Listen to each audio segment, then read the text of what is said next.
Good morning, good morning. Welcome to another episode of the Buckeye Roast here with your boy Ron James and QP Ski. What up, Q? Long time no see. How you been? Yeah. I feel like I'm back from the dead. Right? I'm good, man. I'm chilling. How's the weather out there?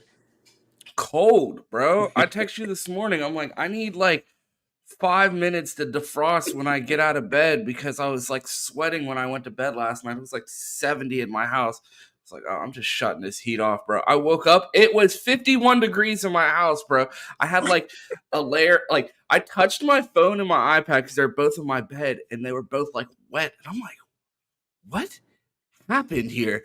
And then I realized they were just like so cold. There was like condensation on the screens. Bro. Well, good luck with that. It's a nice 80 out here on the daily, so It must be low, fucking nice. low of like 60, so which feels like 80. So we chilling. Yeah, man. I'm pretty sure there was snow in Pennsylvania in some places the other day. My parents said it snowed at home. I was like, suckers. Before we get into it, man, tell us about Seattle. How was the trip, man? What were some of the cool things you did out there? What do you recommend? Oh man, yeah. So y'all know I hit a little business trip to Seattle last week. Had to go Spent see a the lot of plug. Yeah, spent a lot of time in the office, so it wasn't like out like that. But did do the Space Needle. That was scary as hell. It's a little weird to walk out and almost like there's no floor. You just see 50 stories down. So definitely, it's a little. It feels like it's overpriced. It was like $40, but most definitely it's worth it. Where else did I go? Went to Amazon Spheres, which is cool if you could see that. There's a speakeasy in there called Deep Dive. We didn't get in because I didn't take my reservation of 4. They only take 2. But it looks very cool in there, and obviously everybody had a good time because nobody left. So you're waiting outside for like 40 minutes, and they're like, it's not happening. So I would definitely check that out. We saw a lot of like Boeing stuff, so they have like the biggest factory in the world out there. So we saw that. That was cool. I ate at this place called Bai Tong. It's like Baitong. Man, it's life changing. Like actually life changing. Asian food. It was fire. And then they also went to this other place that had fried PB&Js with ice cream. It was You didn't tell me about that place. Yeah, it's like it's place called Two Beers. So they serve cider and beer, like a little brewery. But Oh, is that it's where like you got the super salt cider at? no, that was Yard House. That was Oh, Yard okay. House. Yeah, man. I was so funny. Walked the Yard House and like I seen somebody like a table with like 4 people and they were all just having them clicking them together. I'm like, oh, this is the vision for us. This is team building. Nobody on my team would order would order it besides me. So I was like, all right, we'll let that dream go. But yeah, got that for $15, so not bad. But Seattle was a vibe, but that yeah, so I was telling you, I can't wait to get back there, maybe with a little better weather because it felt like home. And I was like, I'll try to get away from this. But no, it was that fun. We had a lot of good times and got to meet my team that works up there. That's what's up, man. Definitely seems like a good time. I know the people around here missed you. Our guy Dylan said Q has been gone for most of this shit with Michigan has been going on. We know who the leaker is now. So Q had to go to Seattle so he knew he was somewhere safe, and then Yeah. he could save the Big Ten by leaking all this Michigan shit. Stopped by Central Michigan on the way back. Stopped in Central Michigan on the sidelines with your Ray-Bans. But yeah, man, you've been gone for the entirety of the Michigan scandal. So, like, what's good? Tell us your thoughts on this, man. I know the Big Ten coaches and ADs met last night. I know a lot of them were not happy. It seems like every day we get a new story, man. I just want to get your overall thoughts and tell me what the wildest part of this story has been to you so far. Well, the wildest story may be the part that just came out with the Central Michigan stuff because I don't know if that is true, but if it is true, dear fucking Jesus, it's back on the sideline with some Ray-Bans would be absolutely hilarious. So that will be my favorite part if it is true. But overall, man, it's just a crazy story. I know we touched on it a little bit on Sunday, but just the fact of like one how dumb they are to get caught doing this, If every allegedly if all this is true, which it looks like it probably is. But yeah, for them to get dumb enough to get caught during this is stupid. But just like, bro, an elaborate sign stealing scheme, it just like in some ways I'm like, all right, like everybody cheats, but to kind of know what the offense and defense is going to do every play, like the more you think about it, it's like, damn, y'all was really scheming out here. Like you really knew he was gonna pass the ball that play. We're gonna run the ball. Like it's a lot. So hopefully the Big Ten will step in. I still do want to play them. I don't want them to like ban them from the season. Like we gotta get our get back first of all. So nothing like that, but definitely they need to come down in the off season and say, look, y'all done fucked around. Now you about to find out. So I want to get your opinion on this. What do you think is a bigger like in-game advantage, tattoos or signs? Well, definitely tattoos is intimidating when you get off the Well, bus. I mean that could be the only explanation for how Terrell Pryor could be that fast, right? It was the Yeah, tattoos. definitely. You get off the bus, see a bunch of guys tatted. Maybe throw a couple guys with dreads on there, and it's a wrap. You lost. You already lost for the game started. Yeah, man. This whole situation has been absolutely crazy. The timeline has been a hellscape for the past week. I'm glad, like, you're lucky that you missed it because it's just been complete shit. Every day, it's either, I swear, Michigan fans have to have some of these tweets on drafts because it's the same thing every single day. Oh, it's not that big of a deal. Oh, everyone does it. It's not that big of an advantage. Well, we're about to see because it sounds like the Big Ten is having their hand forced. And the new commissioner, I do not envy his position because, I mean, we've talked about it on here a ton. People go, oh, if Ryan Day loses to Michigan, is he gone? And I'm like, there's absolutely no way Ohio State is letting a first year AD hire the new head football coach if something were to happen to Ryan Day. It's just not going to happen. There's no way they're going to let go of Ryan Day. Like, we could go 5-5 and be like, well, we'll see what happens next year and then make a decision once bro has his feet under him.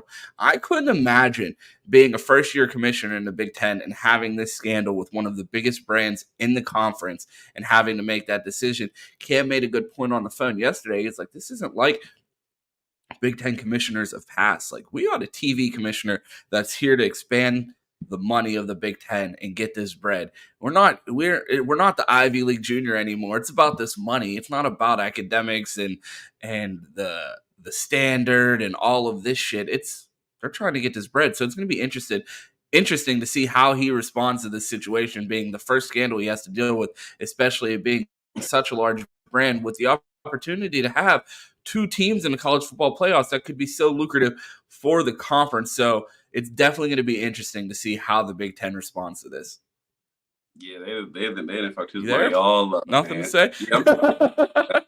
Yeah, they fucked his money all up. And Stephen A, who no one likes, because of his college football takes, actually made a great point, man. Michigan has a real good chance to make the college football playoff. But if they do, let's say them and Ohio State just run it back and both go.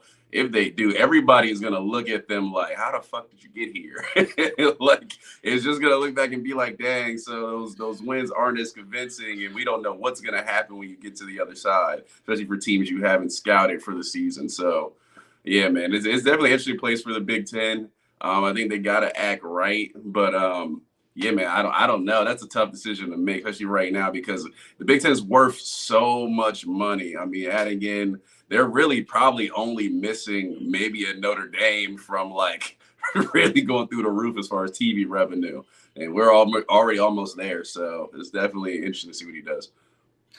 Absolutely. So this past week, we got the first college football playoff rankings, and I want to get your thoughts. We talked about this last week, whether or not it was important for the Buckeyes to be number one. The rankings come out. The Buckeyes are indeed number one. I just want to get your thoughts on being number one. Do you think this is the college football playoff committee saying that the Buckeyes are in, whether they beat Michigan or not?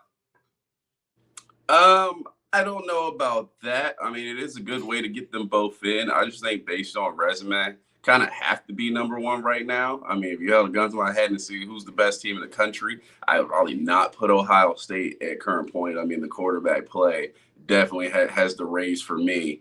But I mean, I think it's deservedly. You beat Notre Dame, which we know it's a good team, and then you go in there and you win at Wisconsin. You beat Penn State. Like these aren't necessarily easy wins. So I think the resume builds up for itself, and also too, Georgia and Michigan really haven't played anybody yet. So pairing with those is another as two more top top four teams. I think Ohio State deserves to be number one right now. Do I think they stay there? Hell nah. Will they be at the end of the season if they win out? Well, what would be the Probably. scenario that would make them not stay there? Bro, I mean, you know how it is, bro. If there's an undefeated SEC team, I don't care what they went through, they're gonna be number one. Like they're fine, they will find a way to make Georgia number one if they win out. It's just inevitable. A team will have to have one loss. Ohio State will have to be undefeated to keep that spot. So I don't think we stay there, even with a win in Michigan and Big Ten championship. But for right now, I like where we're at. And I said I like being the hunted more than the huntee more than the hunted, or I guess the hunter. I get huntee from, but the hunter more than the hunted. But right now we hold the number one spot. Let's see if we can keep it.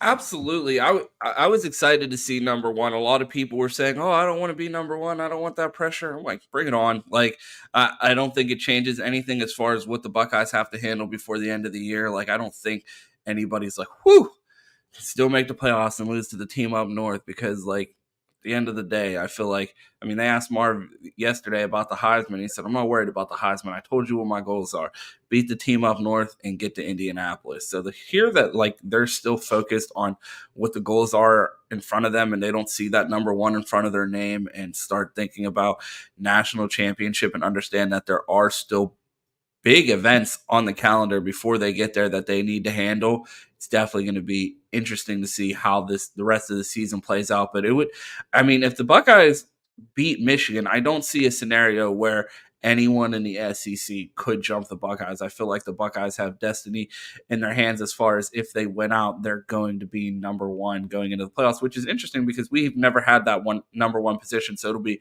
cool to see who they end up landing if they do make it through the rest of this season undefeated and make it to the college football playoffs as the number one seed, because we've yet to see that for the Buckeyes.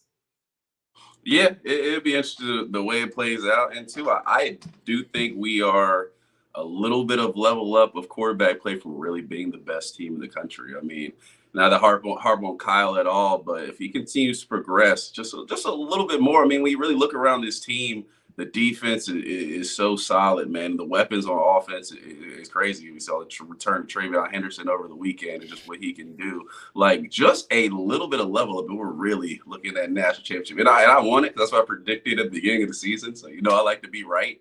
But I think this team, even at the current standing, can go toe to toe with anybody. And that's a crazy thing about this season is everybody's beatable. You know, Punk is in the chat, but even Georgia, I mean, they look like they have chinks in the armor a little bit. But we'll see how they finish out the season. But everybody seems beatable, so it just makes for a fun ending to the season. I mean, definitely looking for that matchup in November is the one we're all waiting for. We got to go and beat them. It's a must win at this point after 2 years. So definitely looking to see how the end of the season is going to play out. Absolutely. Were you surprised by anything else in the rankings that got them up there on the screen? Do you think that they got it right with 2, 3, and 4? Um, yeah, I'd say so. I mean, Florida State has been kind of walking the line a little bit. I think Georgia has done enough to get the benefit of the doubt, and Michigan, you know, with the sign advantage, has looked like one of the best teams in the country, if not the best teams at points. So we'll see how they do without good old Connor on the sideline. But I think they got it right as far as top four. Washington looking in, Oregon at 6. I'm like, I don't know. I don't know about Oregon still. I'm like, they look like the best team, but also again, at times they don't. So I have a question about them, but I like it as where it is right now. And then obviously we got the SEC powers just waiting out. Alabama's always there; they're never away. Yeah, Penn State on the outside looking in the top 10. It has to be disappointing for them with the expectations that they had coming into this season to see where they're at in the CFP. And it feels like their season has already finished. Like, obviously they still have plenty of games to uh play, but like as far as the expectations they had coming into this season, those seem to be out the window. Yeah, yeah. I mean, yeah, it's a rough season, man. Unfortunately, you live and die with the big game, so it happens. But I mean, that's kind of the the boat they played in for the last couple of years. It's hard to win those games, man. It's extremely hard. So I feel for them a little bit, not really, but definitely, it's a tough place to be.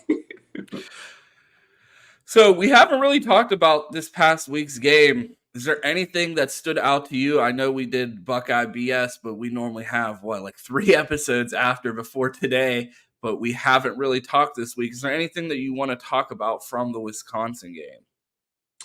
Um, just continue. I mean, once we get past the turnovers, really, I think I even heard on that on Sunday. I'm like, man, how good of this win could have been without the turnovers. I think this is a solid performance all around from this team and just consistency, and that's what you like to see. I mean, at this point, it's hard not to believe that the defense is not the defense. I mean, shout out to my guy Jordan Hancock. The addition of him and Sonny Styles into the secondary has been extremely beneficial. Be able to run the nickel. I wish we would bump Sonny Styles down a level when we bring Jordan Hancock in and not take him off the field. Still not playing enough snaps, but the revolution of BIA, man, they are truly back. And it seems at this point like we don't really have worries with that. We just got to continue to have the linebacker play, not get us beat in the defensive line, have them, show, I don't know, put Penn State on the big banner in the Woody before the week, and JT will come out and just be a monster, I guess. So, but no, it's solid as this team looks all around, man. It's really got me thinking like, all right, the natty is in sight, man. It's just we just got to shore up some things, can't make stupid mistakes, and don't turn the ball over. And even the offensive line, as much as I was worried about it coming into the season, it continues to look very solid. Josh Simmons, we not butcher his name, is starting to impress, man. He's starting to look a lot better. It makes me excited for this season, excited for the stretch, and let's put it all together and go into Ann Arbor and get a win. Absolutely. Any concerns about health for this team right now? Lathan Ransom, still no update on that, I don't believe. Cal McCord, foot taped up at practice yesterday. Devin Brown, foot taped up at practice yesterday. Do you think that these injuries could become an issue before the Michigan game, or do you think that they will be able to weather this storm for the next couple games before they see the team up north? The only one I'm worried about is Devin Brown, obviously, and that's because. Wait, time out. What? I go and ask you, do you think the Buckeyes can weather the storm and get through the end of the season with the injuries that they have? And you're like, you know what? You know who I'm really worried about? The backup quarterback. Like, that could be a real issue if he can't go. I'm not really worried about Lathan and getting through, until the Michigan Our game. starting safety that's playing like a day one, day two pick, and you're like, you know what? This quarterback that we haven't seen do anything other than run the Wildcats since week 2, man, if he's not back. Because it's at the point where it's like, whatever's going out there, it is what it is. Without Devin Brown, I'm not really worried about Lathan. I feel like Sonny can kind of slide into that role and do a favorable job. You just keep him out of maybe one-on-one coverage. Though he did perform well in one-on-one coverage off through the weekend. Keep him in favorable spots. I feel like even the secondary will still be fine. Just the quarterback play has my concern of like, yeah, if Kyle goes out there has 5 turnovers, who's coming in? Tristan Jevia? Like, yeah, I'm definitely worried about Devin Brown and definitely what he did with the red zone offense. So that's where my concerns. But even without both of them, I think we're fine until we go into Ann Arbor. Then everybody's got to be at their best. So I'm good with it. I don't really have major concerns. And luckily this season, I mean, her chop is out, but we've been very, very season. Huh? Yeah. So that one is concerning. I have appreciated the running back play from all the backs, but that too means we can afford to be missing somebody for the rest of the season. I mean, that's unfortunate, but we got the horses back there to keep it going. So those are the couple injuries that maybe like I'd love to have those 2 guys back on the Michigan game, but regardless, I feel like we're good. going to get through the stretch. So you say that the guy that you're most worried about as far as health is the backup quarterback. Does that lead Yes. you to believe that the quarterback competition is still open? It's gonna get no, because I feel like it was still open. Oh, if only Should it we? was You think we still should split reps against Rutgers this week? yeah, let's split reps. Three No, and three, one drive, one drive. How do you think it should go? it's Let's get certainly back. not. Who misses those episodes? Certainly not still open, and what I predicted happened. So I'll take my W on that one. But I just think it leaves a different dynamic, and also to Kyle isn't necessarily safe back there. 24/7. I mean, he took a hit last week. He can take a hit and go down. So we need them both. I mean, for the advantage, especially with bringing in Kyle and Devin for the red zone offense. And just if one of them gets hurt, we really going to have Tristan Jevy lead us through a victory at Ann Arbor. Could happen. But I would put my money on Devin Brown. So, yeah, that's why I think we need both quarterbacks healthy, because quarterback play, I think, like I said, I think it's the only thing that's stopping us from having a championship season. You think quarterback play is the only thing that's preventing us from a championship season? Yeah, I feel like the offensive line is good enough. I mean, the weapons, we talked about the weapons coming in, and we don't even have a Mecca, and the offense is still running at a pretty well clip. I mean, I truly think good quarterback play can win us a championship. I mean, you ain't got to be CJ and go in there and light it up against Georgia. It would be nice. I love seeing Georgia DBs on the hub, but you don't have to do all that, man. I feel like you get the guys the ball in space. I mean, we're good. It hit the guys that are open, because a lot of guys have been open, and it's like they're still open because we never threw them the ball. So, yeah, I feel like that is the only thing holding us back. The defensive line is good enough. Linebacker play, even with Steele on the hub and coverage, sometimes is kind of gone quiet a little bit, and the secondary has been elite through the season. So yeah, that's the only place I would look at and be like, we can't quite. I don't know. I don't know what that play right now. So we've been doing a bunch of talk about things that have already happened. Let's talk a little bit about the game that we have on Saturday. The Buckeyes take on the Fighting Greg Schianos. Any thoughts going into this game? Any expectations? We have an Igbinosun Bowl going on. I know David Igbinosun is from New Jersey. His brother is the starting safety at Rutgers. I know they were big time play during his initial recruitment and during his transfer recruitment. The Buckeyes still land him. I have friends that are Rutgers fans, and they try to argue with me all the time that Igbinosun should have ended up at Rutgers. And I'm like, no, he shouldn't have. He's been balling out at Ohio State. Well, I can see the question right now sitting on your mind. How are your friends Rutgers fans? No. What? Who in the chat is named Stallion's cheat sheet, man? Y'all are too much. Yeah. Oh, man. my goodness. I'm sorry, bro. I was like, bro, who made that account? Come on, man.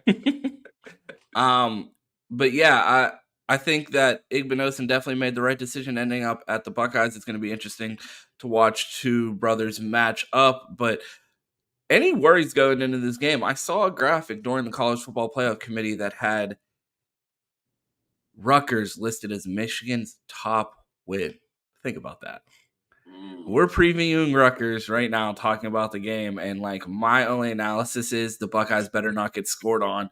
And then the College Football Playoff Committee is like, well, this is Michigan's best win.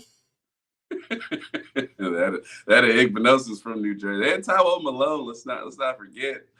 Some people say he might start this season on this channel, but yeah, man, not too many concerns. It's business as usual for Ohio State and Rutgers. I mean, Greg Schiano might pull out, the play sheet of trick plays like he did a couple of years ago, but no, we should go in there. We should handle business. It shouldn't be a concern. Don't turn the ball over, and we will be fine. Let's not even keep them in the game and get it done by halftime and get Ron on Bleacher Report early. So, speaking of Bleacher Report, we will be on Bleacher Report tonight, me and Chris Drew at 6 p.m. So make sure you tap into that. I believe we're going to be discussing college football rankings and our matchup against the Fighting Greg Schianos. An update from our guy Tyler here. The Connor Stallion scandal, Tony Pettetti is getting involved. The news was posted 20 minutes ago. See, I was so confused because, your boy is terrible at waking up. I don't start work until 9. So like whatever happens before 9 happens. And I'm looking at Twitter. I'm like trying to get the graphic ready for the show. I'm giving Q's wake up call. Cam's texting me. I'm like, what's going on? Like, I see the Thamel story posted after my bedtime. Like, I'm normally up that late. I was knocked out last night. I passed out at like 11 o'clock. And then I wake up, I see Thamel was posting at midnight. Now they're saying 20 minutes ago that something else came out about Pettetti. So I have not even had a chance to look at that yet this morning. So yeah, I'm gonna have to look at that. I'm just looking at my shot and I see like my basket of batteries. I wish you guys could see my room right now. Complete sidebar. So that's a basket of batteries behind me sitting on my couch. I am 5'8", cannot reach my ceilings in here. So I had a smoke alarm beeping last night. So I'm standing on top of my chair trying not to break my neck. And I was able to get the smoke detector down, but I couldn't get it back up. So you see my little mess behind me as short man problems. I can't even change smoke detectors in my house. Little sidebar there. But yeah, man, my morning has been a complete mess. We started the show late, and I have not seen any of the news that is broke in the last half hour. We've been live now for 26 minutes, so we have not seen that. But we will be on Bleacher Report at 6 p.m. tonight, so I'm sure we will dive into it there. Any predictions or thoughts or things you got to get off your chest, Q? Because it feels like it's been a minute. Like every time I play or have to look for that Buckeye Roast intro, it's like, man, I feel like I've only been on Bleacher Report and doing Buckeye BS. We haven't recorded a live show in the morning for a minute. So they're not. Punk is correct. My feet are not touching the floor right now. I have a fucking... I have a foam roller under my feet, under my desk that I roll back and forth all day like a little kid because I keep my chair up so high. How tall is that chair? It's pretty tall. My desk sits in a weird position. It's kind of low to the ground, so I have to have the chair up higher so the seat looks right. It's weird. It's a whole mess over here. I don't know how we got into Cam's office and how this is, but we're here. But yeah, man, before we get out of here, anything that you want to discuss? Well, first of all, shout out to Mike's and the Fans Edge last night. They covered the scandal a lot last night on the Fans Edge, so make sure you check that out. You want the update. Man, the news just continues to break like hour by hour. Like Nixon is at home like, damn. I thought it was bad for me. These motherfuckers just can't catch a break. So we'll definitely keep updated on that. It's almost comical at this point, but yeah, waiting to see. But yeah, man, I'm looking forward. I was watching the show last night a little bit. I'm looking forward to this weekend. Shout out to Punk, looking for what Georgia does this weekend. Looking to see if they can get back. Sometimes they look like a juggernaut. Sometimes they look very beatable. So how could they look like a juggernaut, bro? They have not played literally anybody this season, bro. They turn it up against some mediocre opponents. Bro, they let Eugene Wilson score one touchdown and then came out and smacked Billy Napier right in the mouth and said, "You like that?" for 3 quarters, bro. They just beat their ass. Like they didn't even put their drink down, bro. They literally whooped their ass at the cocktail party with a drink in their hand. The shit was crazy. Bro, it's gotta be rough to be a Florida fan. Bro, you know what I found out? I did not know this. As much as we interact with the Texas fans, bro, they done lost like 7 out the last 10 Red River rivalry. I didn't know it was that much. And you think about it, Gabriel got hurt last year. I mean, he wouldn't have been worth 49 points, but I'll tell them he was worth 50 just to rub it in their face. So, so yeah, man, it's crazy. I did not know that at all. I seen the other day. I was like, holy shit. But yeah, predictions, man. Generally for this team, because this is Buckeye Roast. No, man, I think we keep the ball rolling. I think it's all with the mindset of going into Ann Arbor right now and just continuing to play at a high level. I'm not worried about the secondary, but do we not forget the secondary looked really good last season until we got to Ann Arbor, and then they didn't look so good. So still the pressure is on Perry Eliano and Tim Walton to keep this consistency and don't go fall apart at a certain point that may cost us the Big Ten or championship. But I'm confident in those guys. But yeah, I want to see them continue to play at a high level, just be consistent. I feel like we hit that sweet spot. We got through Notre Dame, we got through Penn State. Now we all know where our minds are, and we're fans, so we can look ahead. The team cannot, but but we sure can, because we got to show up on Saturday. So yeah, my mindset's there. Take care of business against Rutgers, and let's look forward to getting that Ann Arbor matchup, because it is November. It's getting cold outside. Ron's out there; he's a little chilly. It's a frosty 80 right here, so we starting to feel that weather just creep in a little bit. So you know what time it is. I'm on a tassel cap, a sweatshirt, sweatpants, and I'm sitting in front of my heater, and I'm still freezing my fucking ass off. Go to hell expeditiously. If you're cold, stay out here, bro. I need friends. That's what I'm saying, bro. I'm about to call HR. Like, how do you feel about me being remote? 200% remote. There's no chance of me coming into the office. Yeah, man. It is too cold right now up here in Pittsburgh, but we appreciate everyone tuning in this morning. Glad to be live again with Q. It's been a long time, so glad to have you back. Make sure you tune in tonight for me and Chris Drew on Bleacher Report at 6 p.m. Pull up in the app. If you didn't catch it last night, make sure you tune in to the Fans Edge. Cam and Mike killed it. So, Q, let the people know where they could find you. Well, if you want, Mike has asked me, did I not watch? Wait, that game every year? No, I do watch. It's not a Texan like you, Mike. So it's a little. Well, no, I didn't know they lost 7. Yeah, I was like, bro, like just think about that. Yeah, they lost 7 out the last 10. Like Texas, like damn. As much as they talk, Kyler, Baker, they've been getting blurred. Yeah, I watch. It's the best. It's the best game every year, damn near. So yeah, I watch it every year. Just when you truly think about all the close games, you're like, the best game every year. Please tell the people where they can find you before I kick you off the show. Stop it. Close to the best, bro. Stop it. Go ahead, finish. Let them know where they could find you. Damn near, I said. Damn near. But yeah, if you want to find me, man, City Boy Quentin on Twitter. I ain't hard to find. DM me if you want to talk shit like the Michigan fans have been. I'm easy to find on there. Find the Josh on Instagram. And I'm here at 8 a.m. for the Buckeye Roast. And if it's Sunday, might be on Buckeye BS. You never know. I got to get to this comment real quick. Ron has a chance to be a certified sports analyst if he takes the industry seriously. Your boy has a 9-to-5 that pays quite well, that requires a good bit of my time. If someone puts the resources behind your boy to really take it serious, and I don't have to do all of this in my spare time on top of working a job, we might get there. But in the meantime, you get this half seriousness. Join me and Chris Drew for the Buckeye Roast, because Ron will be on ESPN with Stephen A. Smith. I got the hairline for it, bro.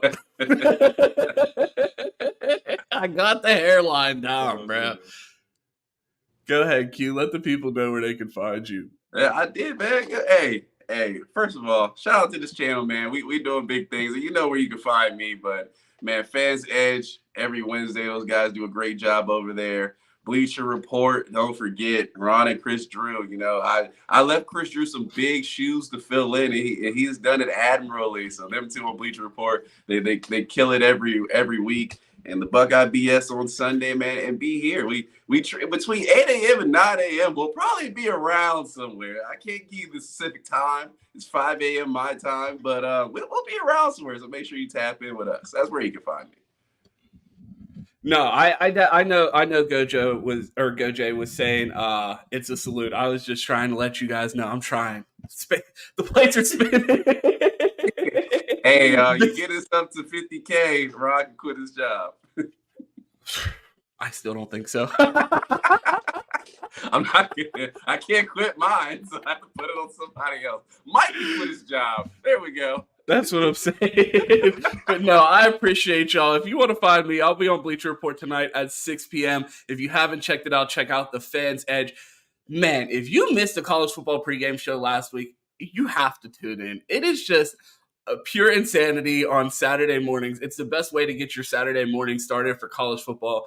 Me and Chris Drew every morning. We've been having a whole slew of guests. Our guy B Moses joined us last week. We had Alex from USC join us. It's been a great time on that show. So if you have the time on Saturday morning, make sure you pull up. Chris always calls it our show with our 30 closest friends. Last Saturday, we had like 110 people in there. So it's expanding past our closest friends, and we welcome everyone to start pulling up to that show.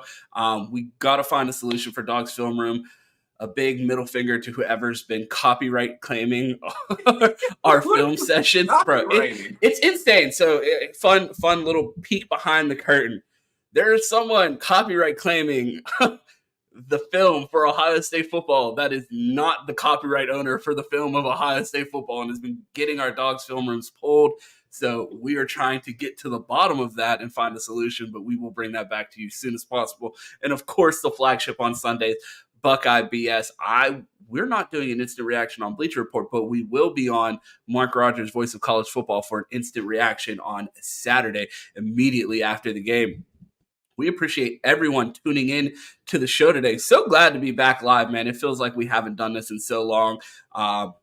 Go Bucks and Buck Michigan. I don't even know. I missed y'all, man. I missed y'all. We'll catch you soon. Absolutely. Go Bucks. OH. Ayo.